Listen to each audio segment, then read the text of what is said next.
When you practice with MetaPractice, there are 5 kinds of goals you may encounter from your teacher. Let's go over the spot goal in this video. A spot goal is a goal that occurs in a tiny spot in the music. To see how spot goals should be practiced, let's imagine you're playing a piece called Ducks at the Park. This goal, which reads measure 9, right hand fixed notes, is a spot goal since it occurs in just a single measure of the piece, measure 9, and your teacher indicated it's a spot goal right here. How do we practice this each day? Let's look at the music. First, you need to make really sure that you understand the goal correctly, especially if it's the first day of practice. If you play the goal wrong on your first day of practice, you are virtually guaranteed to play it wrong for the rest of the entire week and to play it wrong in your next lesson. Your first day of practice is the most important day of the practice week. That's why you have to prepare this goal really carefully. First, it says measure 9. Where is that? Well, here's measure 1, measure 2, 3, 4, 5, 6, 7, 8, and 9. Of course, I could have just used measure numbers already in the music to figure that out, but oh well. Next, it says right hand fixed notes. This is where you say to yourself, there are only 2 notes in that measure that the right hand plays, and it looks like they're C and D. What was I playing before? Oh, I think I was playing E and F. No wonder this measure sounded like garbage every time I played it. All these thoughts that I'm saying out loud are part of the preparing process, which we're almost done with, except for one more very important thing to do. We know what the correct notes are, but what does it feel like to go from here to here to here? It's kind of like if you were a bus driver going from bus stop A to bus stop B to bus stop C. Suppose your boss moves bus stop B to a different place. Unfortunately, just knowing where this new place isn't good enough. You have to figure out how to get there from bus stop A, and you also have to figure out how to get from there to bus stop C. In the same way, it isn't good enough to just know what the newly corrected note is. We have to know what it feels like to get to that note from the notes before it, and how to get from the corrected note to the notes after it. So you play just the right hand one time very slowly, from here to here, and then from here to here. Okay, so that's step 1, prepare. The next step is to isolate and drill the goal. To drill something means to practice it over and over again.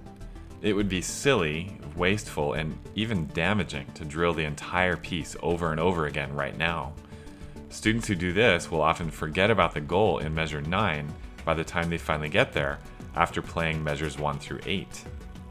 It's hard to concentrate on the goal in measure 9 with all that distraction.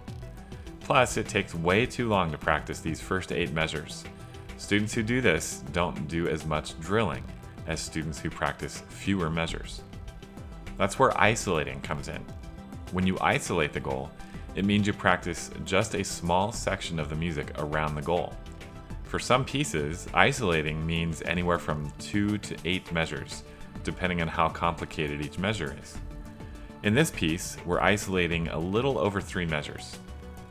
Notice that when we isolate and drill, we take a few more measures than before when we prepared the goal.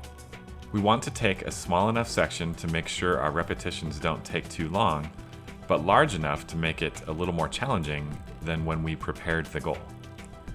If you or your teacher have goal guidance turned on, MetaPractice will take you through a simple drilling game that looks something like this.